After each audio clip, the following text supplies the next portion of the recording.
We're going to start on our crab mix. This is going to go into the center of our salmon.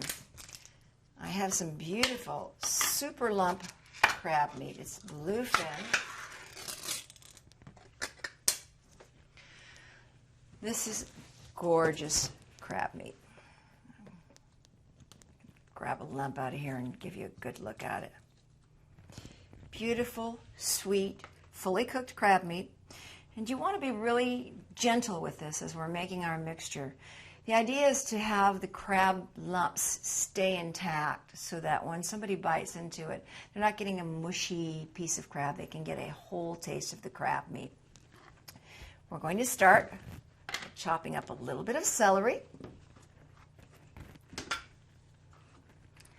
And again, we're using our claw on our celery. And I just want the very best part of the celery.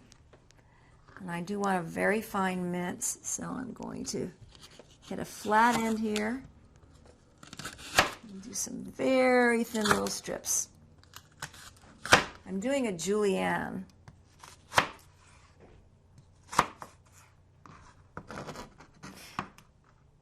Technically, this would be, if it were a real julienne, it would be approximately 1/4 of an inch by 1/4 of an inch by 2 inches. We're not being that technical here. We're just basically trying to get a very small little dice, just for flavor.